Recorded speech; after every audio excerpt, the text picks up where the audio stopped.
Hey guys, Chip here. We are exploring the upper floor in Darkness Within. This is, Clarkfield. It's his house.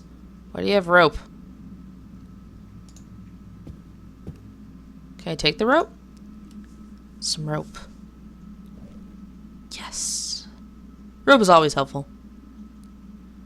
There's never... There's a thing on the...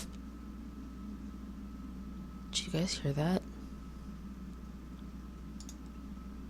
Moths.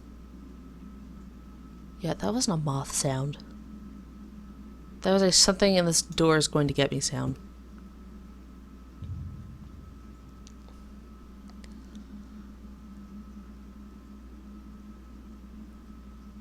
I don't see anything standing out.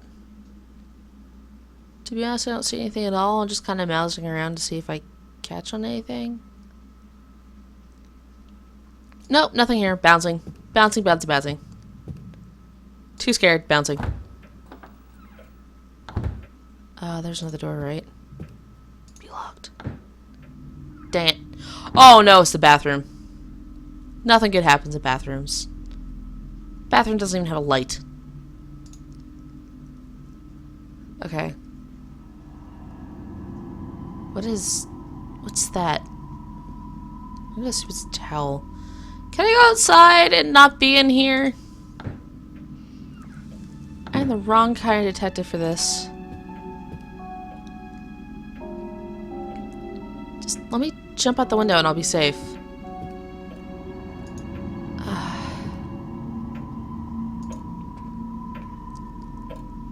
Hello, clock. Hello, door. Okay, nothing's here to kill me. Yet. At least I can see. Very old books. Volumes of forgotten lore. I want the books. Like, in real life, I want the books. Painting? A lot of different masks here. And I think they are African. Interesting. Oh, there's a paper on the floor that just screams, read me.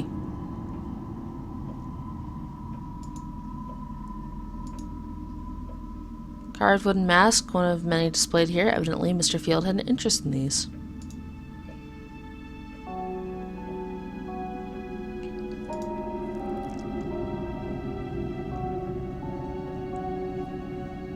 Alright, I can zoom in to look at these. But I can't do anything with them.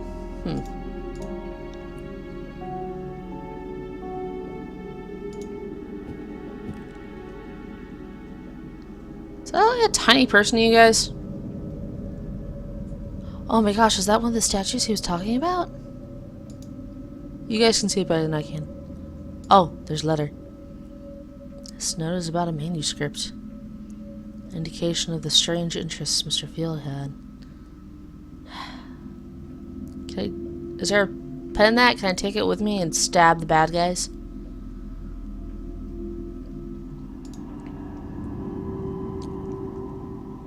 I am fully aware that it's probably not a stab the bad guys game. Huh, nothing there, but I can see. There's a lot of... Just look at the detailing, but don't get anything out of it in this game. Alright, I'll check that desk in a second.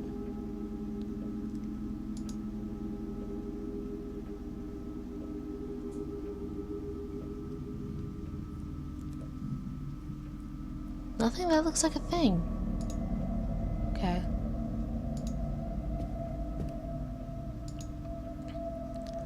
Large library contains books whose subject matter ranges from magic and the occult to geography and history. Majority of them are very old and difficult to obtain. How do I know this? Do we share a similar interest?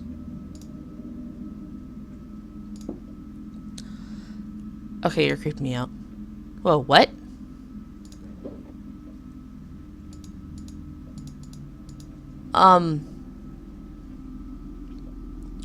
Alright, we're gonna keep that in mind.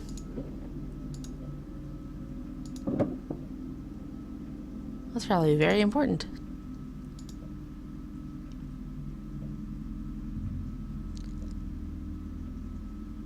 Wait, there was something to...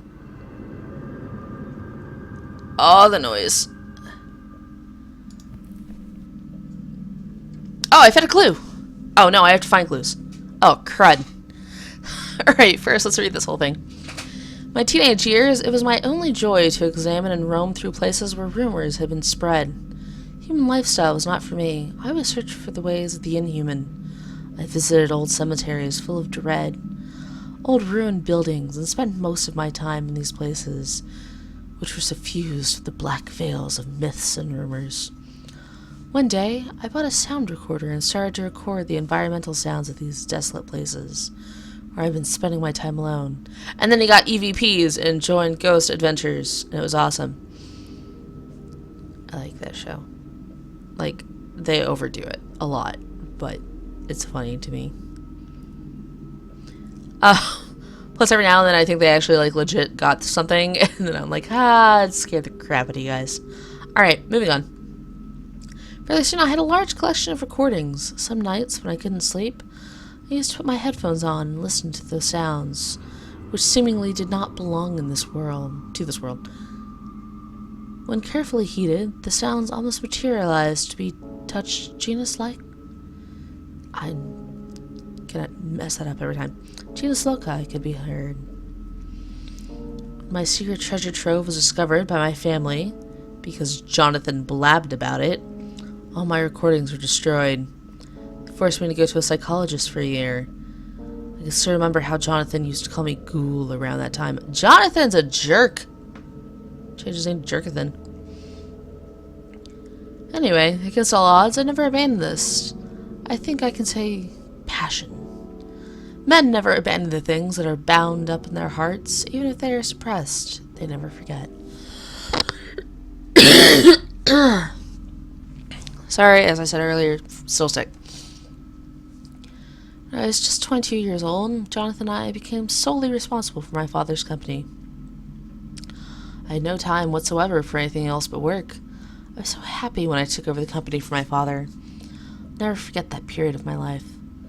Today I bought myself a new tape recorder. As I said earlier, I would never abandon my passion. I can now pursue my interests in a serious and mature way without the recklessness of youth. There's more to this. Are there, like, clues on everything?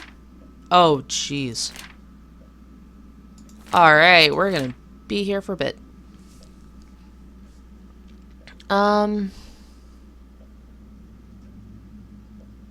Question is anything on this page?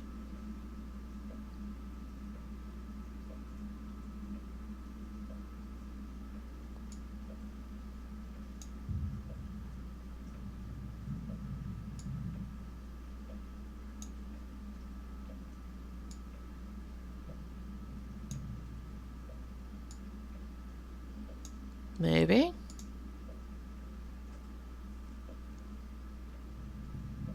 I think my clues are going to come from the recordings. I have to step by step it. Okay. Cassette number 1, record number 1 and 2, old now unused Merlin Cemetery.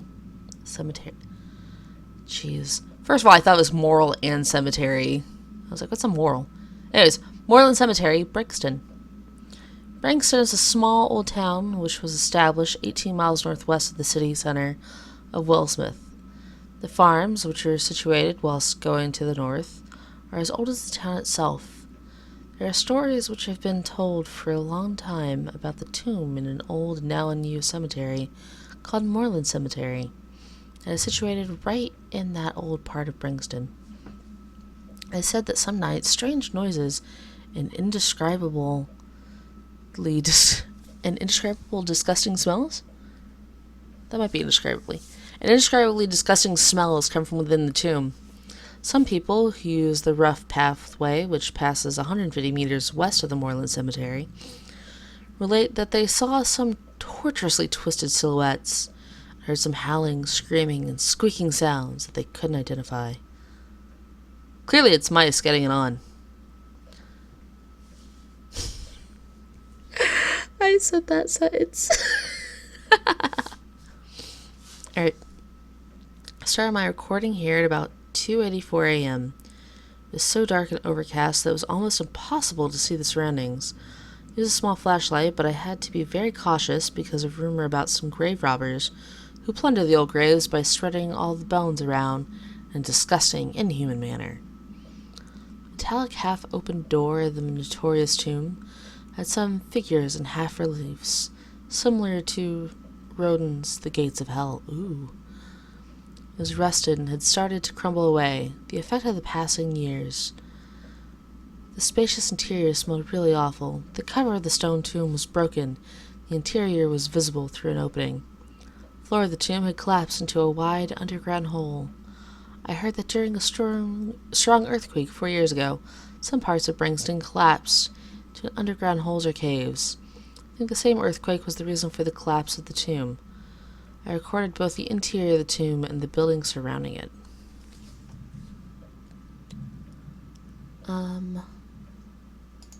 Is this location relevant?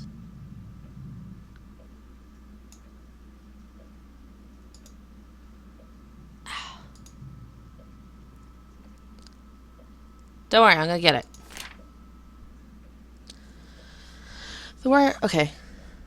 A cave near the Northwood Forest. The whereabouts of this cave, which is located 3 miles away from the notorious Northwood Forest, is not widely known. It's connected to some other caves that form a complex underground network. It's rumored that a lot of people have claimed... Oh, I was expecting a yawn, although it is a rainy day. It's connected to some other caves that form a complex underground network. It is rumored that a lot of people have become lost inside and never returned.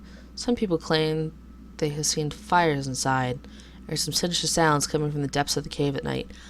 That reminds me of... I forget the name of this story every time. That's one of the 3 favorites that I mentioned the other day. Basically where the guy gets lost in the cave. It's just pitch black and he's screwed. Alright. Record number 4 by The Dig in My Cellar. Some sounds are coming from the well in my cellar. I don't know what lies beneath it or the reasons for its construction. From the top of the well, I used a flashlight to examine the well, but it was too deep for me to see the bottom. Sounds coming from below made me think that there are some animals down there. I believe it must connect to a tunnel that leads outside somewhere. That's gotta be relevant.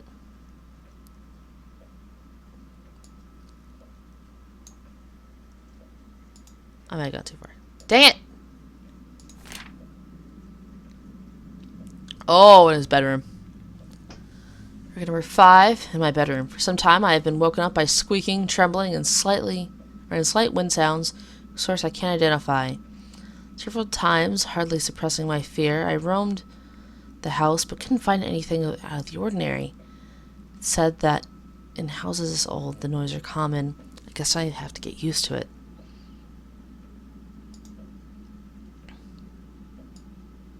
Okay, first of all, let's try in his bedroom. Dang it.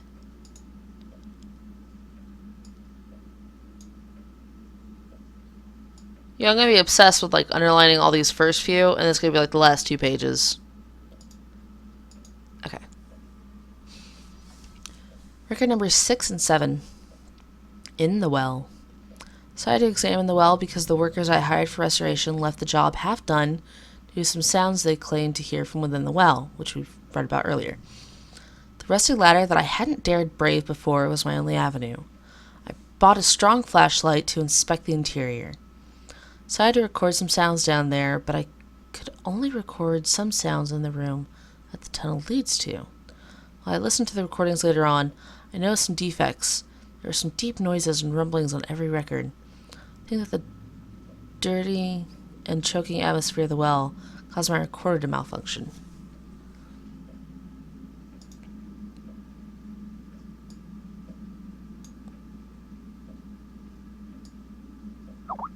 Is this relevant? Because it links back to something else that we've already read and discovered.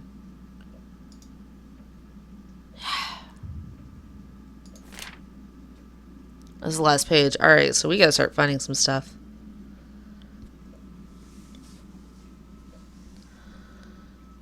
In Ivar's place. Oh, record number 810. An opportunity to make some recordings in the worm-eaten place, which Ivar and some other friends of his are using as a meeting place. I told Ivar that I wanted to make some recordings. He preempted me with a strange, disturbing smile on his face by saying that he was sure that I would succeed in making great recordings. That building, which seemed so strangely strong, while showing the sign of rottenness all over, made me feel very uneasy. Christopher T. Dredden, one of the 3 men at the meeting, apart from Ivar and me, told me that this place was built by an unknown witch. I couldn't be sure as to whether he was being serious due to the sardonic smile perpetuated on his wizened, thin, long, and pale face whilst he spoke to me. Alright, that name has to be something. Come on.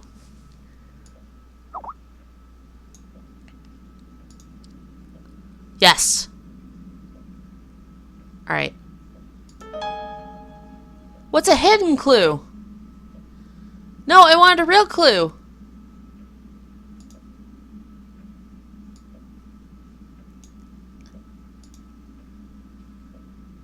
Alright, Mr. Field made some recordings while in Ivar's house. That's a good clue. I don't know why. I will underline the crap out of everything.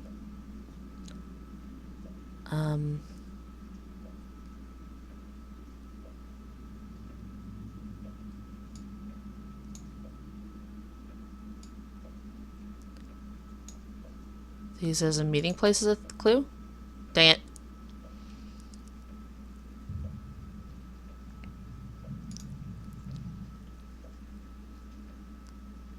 Place was built by an unknown witch?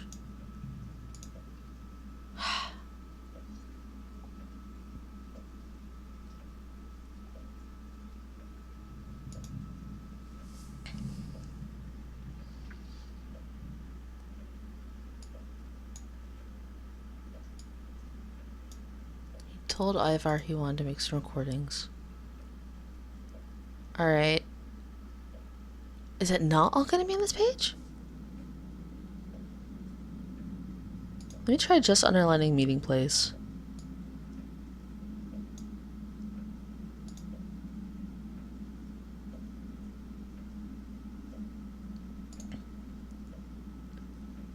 With the building being weird.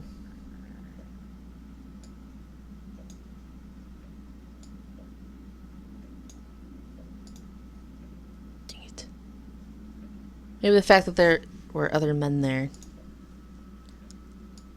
One of the 3 men in that meeting. From Ivar and me.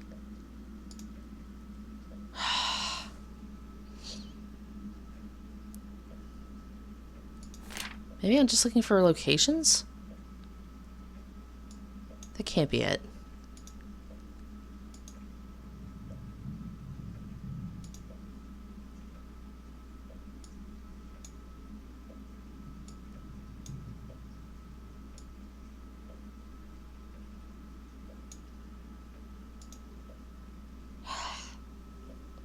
Somewhere. I was doing so good, guys. Alright.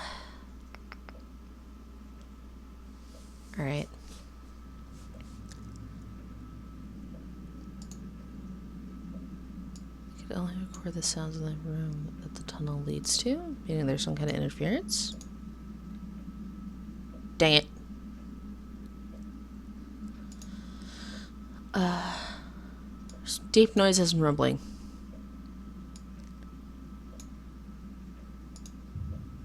What if I just underline the whole page?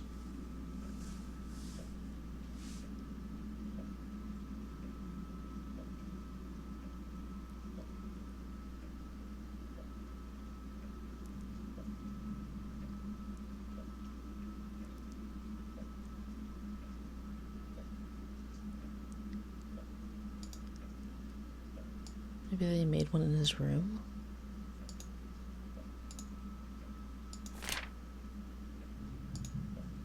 Do I need to underline what recording it was? Dang it. It's 8 through 10. Maybe I need the whole thing.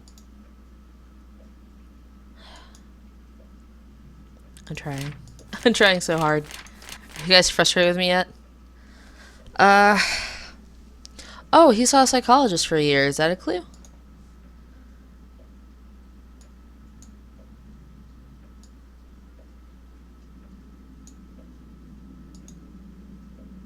Dang, I could have sworn that was something.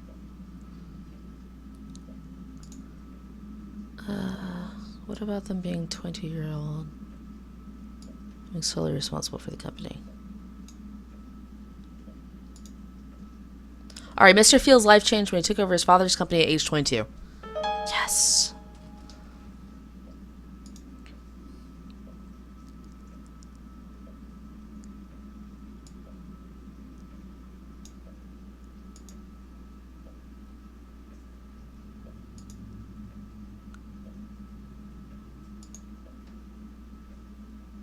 Oh man, this is tough but fun. Nope.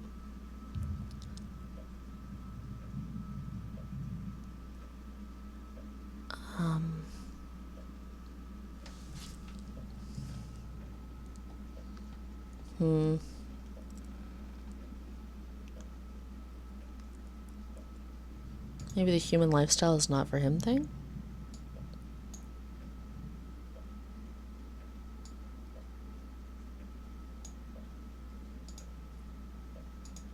Nope.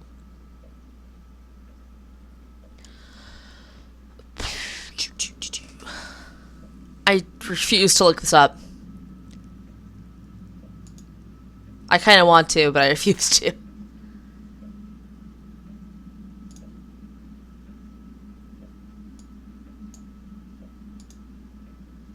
Nope. Maybe the cassette number? So it's pertaining to cassette number 1. Yes! Champion, guys.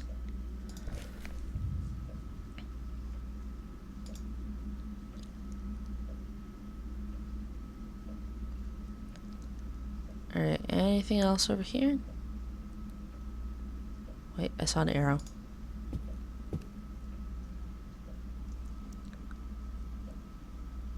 I am not sure what this is. Curtains? Oh, what's this?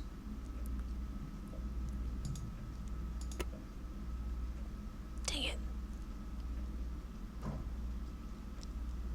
Does that sound like a door closing to you guys?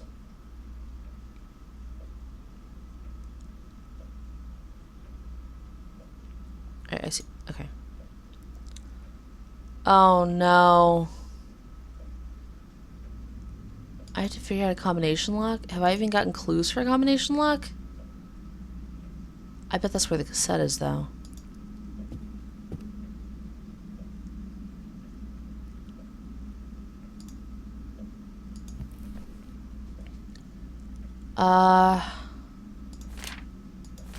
Maybe 22 is part of it?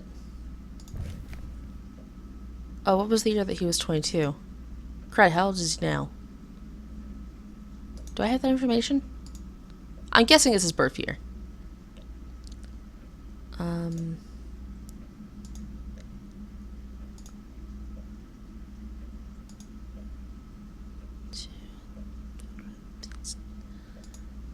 there's me, Ivor's place. I need information about the dead guy's birth year.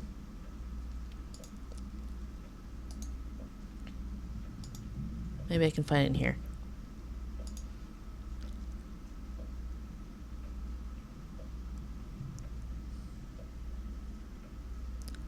Or not.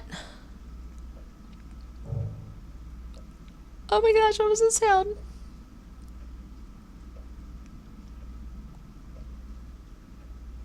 I just want to figure out how to get to the thing. Don't mind me. Oh, I'm worried it's going to be somewhere else. Guys, I'm scared.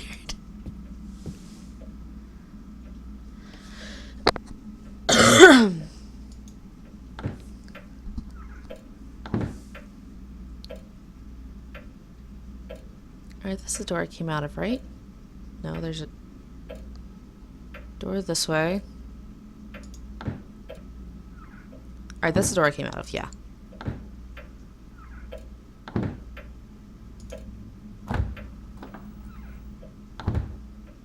It's humid in here. Okay, we found another room. Oh, it's his bedroom. Jeez.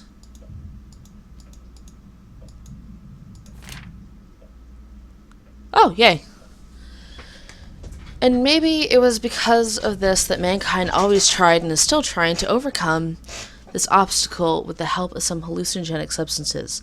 A lot of carvings and petroglyphs show the signs of mushroom cults that existed thousands of years ago. Understanding the soul metamorphosis demands examination of far more complex and esoteric thought systems. Together with the asserted theories required by these systems, it's obvious that the soul metamorphosis is not a statue that can be achieved simply through the process of altering the state of consciousness. It appears that, from the illusions which were formed in some of the ancient texts, information about the characteristics of the state is insufficient and leads to even more confusion. Sorry. But again, a consociate point becomes apparent. It's the probability that the hallucinogenic substances, which can be seen in most of the ancient documents, drawings, and carvings, may serve as a key or catalyzer. Most important examples of these can be seen in the stories that are told about the secret Eleusinian mysteries and the Kikyon drink, which were used in these rituals. They are very important in this respect. I totally want to look up if that's a thing, but we're at 27 minutes, so instead I'm going to keep reading. And cough again. At this point, I want to continue with some examples from the strange and in some parts confusing book of the notorious German writer, philosopher, and alchemist Wolfgang Schneider, who lived during the latter part of the 14th century, and because of his radical thoughts about religious topics, was burned at the stake when he was 68. Good for him. This book, that was translated into our language as Eclipse of the Soul, is really hard to find presently, and it is believed that original copies can only be found in certain major libraries. In the book, the parts which deal with the very ancient esoteric beliefs called... Alright, question of the day. How do I pronounce that? Versahe? I don't know if I pronounced the D or not. Verse? I got nothing. That was said to be... Oh no, I have to say that word more. Oh, this is terrible. It was said to be directly related to the metamorphosis of the soul, are particularly interesting. According to the book, in the Versahe belief, the starting and ending phase of the metamorphosis of the soul process are depicted with the eclipse of the sun. The writer asserted that this belief is based on the ancient oral traditional doctrine. But he also claimed that he had intentionally kept secret the sources which led him to this information. Thanks a lot. Can't look into it now. Information necessary to research this topic could not be found due to the secretive attitude of the writer. Yet according to some ethnologists, signs of this kind of belief are present in the world. Alright, so we figured it out anyways. Oh. I don't know if you guys saw that title below, but I'm excited. Another source that the writer used for proving his assertions must be mentioned and cannot be ignored. This source is a series of parchments called Summoning the One Who Lies Beneath. Bun dun dun dun. He claimed that the originals had been written in 4839 BC by an Egyptian priest using the strange hieroglyphs, some unknown symbols that are not hieroglyphs. He further emphasized that the one he possessed, which was just a copy of the original, brought by him from Cairo, and might be dated 220 BC. Alright, those are 4-digit numbers. I'm going to write them down and try them on that box at some point. Alright, so we got 4839, We got 220. Also, I totally should have tried 1, 2, 3, 4.